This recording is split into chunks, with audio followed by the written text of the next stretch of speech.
One of the most common things that I hear from leaders is that it's hard to be intentional. It's hard to find the time or the white space to really think deeply, to plan ahead for what's most important. I hear you. Like I've been there. It's hard. There's a lot of things coming at you all the time. But I would argue, and I would argue vehemently, that the strongest leadership, the most impactful leadership isn't crisis mode leadership. It is being intentional. It is on taking the time and effort to decide in advance what's most important and then prioritizing the efforts and activities that bring that to life. Let me tell you a story. And this is, 10, maybe 12 years ago. I had taken family to Disney World. And for those that haven't been to Disney World, like it is a magical place. And my daughter was about 4 years old. And I was in the Magic Kingdom. I had just walked into the Magic Kingdom that morning. And the Magic Kingdom is a wonderful place. If you haven't been, it is a picture of Americana. It is everything that you think should be and could be right about America. It is maybe a Norman Rockwell painting from the 1930s. And as you stand in the town square, and I was standing there with my daughter that morning, on the right-hand corner of Main Street, USA, looking straight towards Cinderella's castle, is the confectionery shop. Now, this place is a magic place inside the Magic Kingdom because they have the world's best assortment of treats and goodies and all of the things that, man, take you back to being a kid. You don't worry about calories. You don't worry about fat. It's amazing. And they take the smells and they pipe them out into the town square. You can't walk past this place without being hungry. I don't care if you just had breakfast or lunch. You walk by and you are immediately struck by how good it smells. Well, I was standing there that morning and had just walked in, and I had a parental reaction. And that parental reaction was caused by the sound of a small child about 3.5 feet off the ground screaming. Now, I'll fully admit my first reaction was to look around and go, is it mine? And fortunately, it was not my child. And I'll admit I had a moment of relief, and then I watched the most amazing thing because I saw this little boy, maybe 3.5, 4 years old, about the same age as my daughter, standing there, and in front of him, all over the ground, was a spilled bag of popcorn. Now, I'll admit, I probably had the most parental reaction possible when I saw that. And I'm probably a horrible parent for thinking this, but the first thing that I thought was, oh my gosh, that bag of popcorn probably cost $8 or $9. This is Disney World. They probably just clean the streets. Pick it up, kid. Now, I didn't say that, but I'll admit that I thought it to myself. And that's when I saw the most amazing thing. So you see, a cast member also heard the sound. A cast member, Disney's employee, saw what happened. And they came out of the shop with a brand new bag of popcorn, got down on one knee right in front of that little boy. Now, I couldn't hear what was said, but in my mind, I imagined it to be something along the lines of, it's okay. This is the Magic Kingdom. There's no reason to cry here. And they gave that little boy a new bag of popcorn. Now, I'm watching this and I'm fascinated by what's happening because I know that those parents immediately went from, nuts. Now I got to go buy another bag of popcorn to, if they weren't raving fans of Disney already, they certainly were then. And I'm sure they've told this story to a lot of people over all the years that have elapsed since then. I know I've told the story before. And this bag of popcorn that Disney gave away for free, it didn't cost Disney $8 or $9. That it was actually a priceless memento because they actually teach their cast members to be aware and look for these opportunities, these moments of magic that they can create for their guests. It's highly intentional. I've talked to people who've worked at Disney before, and they share that this is a very specific part of the Disney training. It's a very intentional part of the Disney culture. And I love this story because it isn't about free popcorn. It's about understanding how important it is to decide in advance what's a priority. And then in Disney's case, building a system, building a process, building out structure to teach others how to do it. Now, we as leaders have to embrace the same degree of intentionality with our leadership, with how we show up. Because it isn't what we do in the moment that really matters.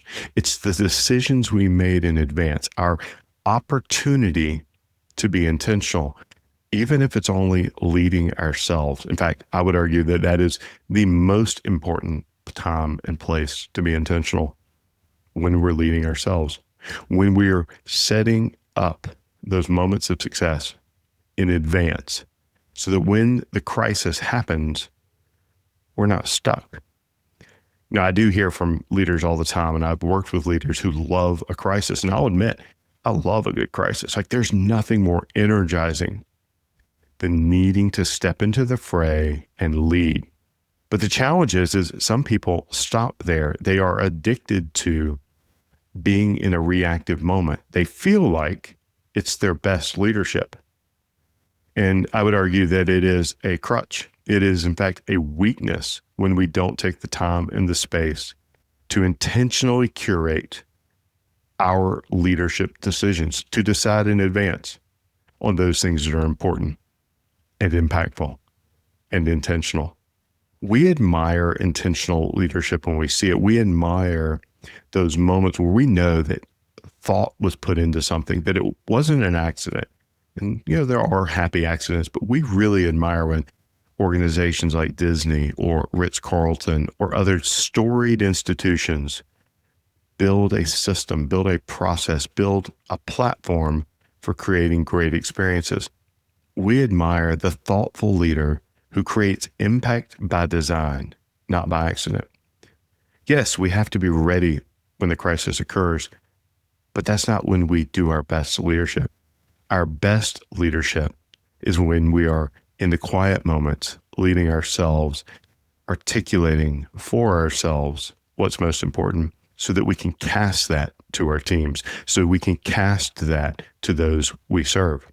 Oftentimes, and this is the problem with leadership, we default to reaction. We choose to wing it. We choose to be in a state of responsiveness, not in a state of intention. I've shared before that one of my favorite books is Man's Search for Meaning by Viktor Frankl. I just finished my annual reread, and every time I read it, I get new notes, new thoughts, new ideas, new perspective. The reason I like this so much is he talks about our opportunity to choose, that it is in between stimulus and response that we get to insert the most human element, our ability to choose our response. And I love it so much because it reinforces the power of choice. And I would say that in leadership, we have an opportunity to be upstream of stimulus. We have an opportunity to get quiet and get articulate with what is most important. And that is being intentional. And that is the power of being intentional. What happens when we don't do this is managers burn out. We get misalignment with our teams. We have wasted effort. We have shallow impact because we haven't decided in advance, and we're making a decision in the moment on what's important. Simply winging it, simply reacting, it isn't great leadership. Crisis leadership should be the exception, not the rule. We need to be prepared for it, but it isn't how we lead. The thing I hear so often from leaders is, I don't have enough time. Well, we know what great looks like. So why don't we do it ourselves? Why don't we set aside the time? It's one of the first principles that we really explore in our leadership accelerators, the power of being intentional with our time. In fact, we have an entire module about the rhythm of great leadership, the rhythm of leading ourselves. And the reason we do this is because if we don't control our calendars, if we don't control our thinking, if we don't control our ability to decide in advance what's important, someone else will. The circumstances will. Others with influence will, even if they are not the ones who are leading. Great leadership is never accidental. It's built on intentional frameworks that prioritize what matters before the world demands our attention. We have to have those bedrock principles hard-coded in our DNA, ready to go when we need them.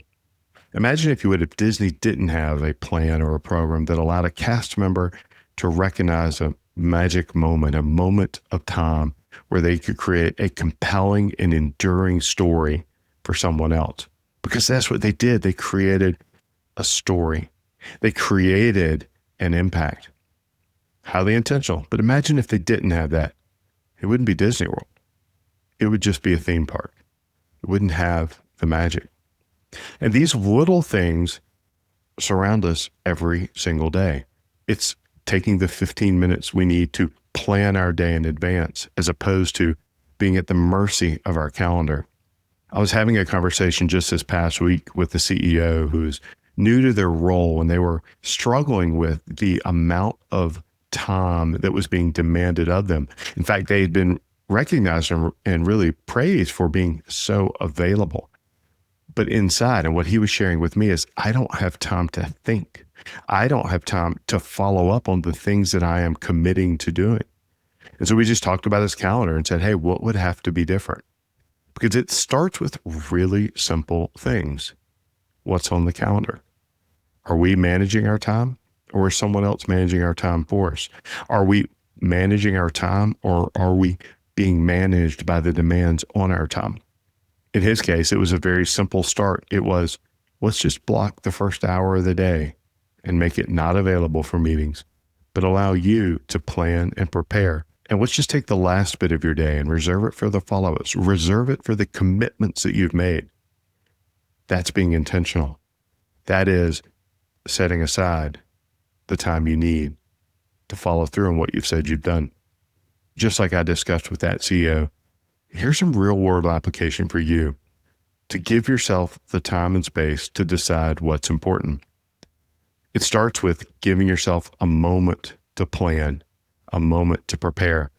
I would argue that the single best hour of my week, and has been for well over a decade, the single best hour of my week is the hour I spend on Sunday or Monday morning early preparing for the week ahead. In fact, sometimes I do this on Friday afternoons, but it is reviewing the week behind and planning the week ahead. It is taking the time to anchor on my vision, the 1-year targets, the quarterly objectives, and then what I need to do this week to move the ball.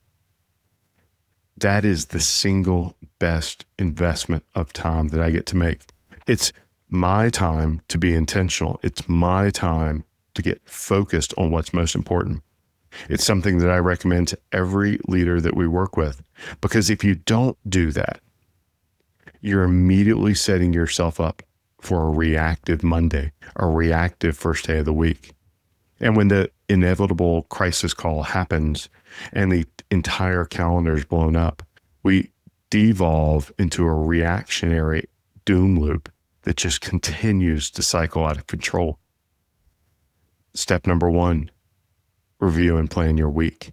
It is the best investment of energy and time that you possibly make.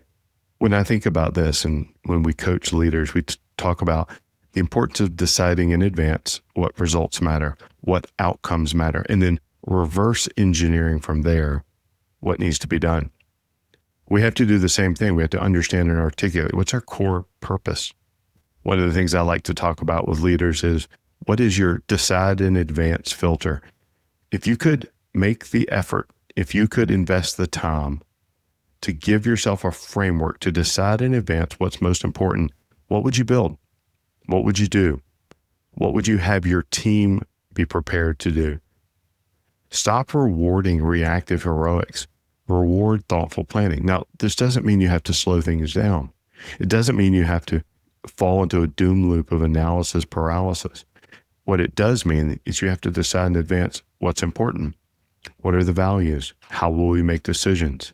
What are the programs that set us apart? What are our unique value opportunities? How do we create those? How do I, as a leader, recognize and reward great behavior and catch it and reinforce it? We have to take the time to think. We have to give ourselves the white space. We have to lead ourselves first. Leadership isn't about managing what happens. It's about creating what matters. Great leaders do this exceptionally well. They intentionally curate the environment, the culture, the decisions, because they aren't doing them in the moment. They've already decided in advance what's really important. And then they've taught it, they've reinforced it, and they've made it part of the organizational culture. So my question to you today would be, where are you leading reactively, and where does it deserve intentional design? If you could change something about your work environment, something about your leadership, something about your calendar, what would it be? And then use one of my favorite questions that was given to me by a mentor years and years ago. What would have to be different? What would have to change in order to make this alternative reality a truth? What would have to be different to make this a reality? What would have to be different to make this outcome not a possibility, but an absolute? To bring this all home, the common complaint that I hear is, I don't have time, or I do my best leadership in the moments of crisis. And both of those things are flatly wrong. You have to make the decision that the time that's necessary to think, to plan, to be intentional is not just important. It's not a luxury. It's an absolute necessity. You're installing a leadership operating system in advance before it's needed. You know, the truth is, it's hard when it's unintentional. It's hard when things are coming at us a million miles an hour from every possible direction. And sometimes you have to decide in advance what's important so you know how to say no. So you know what you can say no to. And more importantly, you know what is an absolute yes. Just like I saw in Disney World, a single cast member saw an opportunity. The decision had already been made that this would be important, that this would be an intentional moment of magic for that little boy. I've shared that story with hundreds, if not thousands of people over the years. And who knows how many times it's happened. It's probably happened 100 times in Disney World today. It's not accidental. Great leadership never is. But it's not built on crisis moments. It's not built on having a leader make the right decision in the moment of crisis.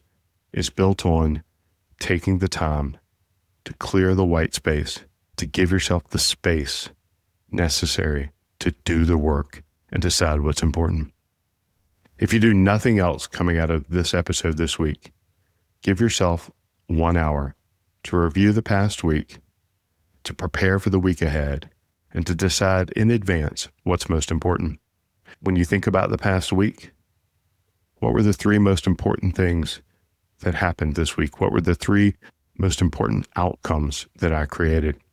Here's what I would recommend as a practice in creating an intentional leadership persona. Review the week behind and plan the week ahead. Lead the week before it leads you. Here's some things to think about, some questions you can ask yourself. We'll put a link to the show notes to a guide that you can use. But number 1, what were your 1 to 3 most meaningful wins from the past week? Which actions created progress or impact? Number 2, what did you intend to do but didn't, and why? What got in the way? Was there distraction? Was there drift? Was there overcommitment or misalignment? Number 3, where did you spend time that you should eliminate, delegate, or automate? What did you do that didn't create value? And then what were the insights or stories that need to not only be captured, but need to be shared? What is it you need to reinforce for others? That's the review. Very simple, clean, quick, clear questions. I recommend that you use a timer as a forcing function, no more than 15 minutes. It allows you to get your thinking captured, written down, and allow yourself to plan with intention the week ahead. Okay, planning the next week. Again, 15 minutes. Use a timer as a forcing function, but what's the number 1 outcome that you must accomplish this week? Look to your goals, look to your vision, look to your objectives for the next quarter. But what is the number one outcome that you must accomplish in the week ahead? What are the 3 to 5 key priorities that you're moving forward? And where do you need to lead with intention across all of your leadership domains? Personal, professional, family, social, spiritual, community, whatever it is. It doesn't take a lot of time, but it does take intentionality to set aside the time, to plan the time, to be intentional. Just like that little boy in Disney World had a magic moment because someone intentionally sought out an opportunity to create that magic. They saw the opportunity and they grabbed it. That took intentionality. It took recognizing an opportunity. It took teaching it. And maybe you're not doing it in such a grand scale, but lead yourself first. Give yourself the time and the space to think, to lead with intention. There is so much power that comes from leadership that is focused on being intentional, not just reactive. If I could encourage you on anything, it would be to embrace a mindset that white space is strategic. How you design that space to be utilized is leadership. Great crisis leadership is built before the crisis. It's built on deciding what's important in advance, what matters, who matters, and what you're going to ignore. Intentionality in leadership is in slow motion. When you're intentional, everything else happens in slow motion because you've already made the decision. Give yourself the weekly white space to review and plan. Teach your team how to prioritize proactively, and then make reflection part of your system. You will be amazed at the clarity that comes from it on what you need to say yes to and what you need to say no to. Impact is not an accident. Great leaders decide in advance what really matters, and they build their lives around it. Try it out. You won't be disappointed. Thanks for tuning into this solo episode of Leadership Unlocked. If something hit home today, if it challenged you, clarified something, or gave you a tool that you can use, don't just keep it for yourself. Apply it, share it, talk about it with your team. And if you're leading through something tough right now, just know this: you don't have to figure it out alone. That's what this podcast, this work, and this community are all about. Want more tools like this? Head over to arcusgroup.com/podcast or visit arcusgroup.com and join the newsletter. No fluff, just what helps you lead better. Until next time, keep leading with clarity and courage. This is Leadership Unlocked.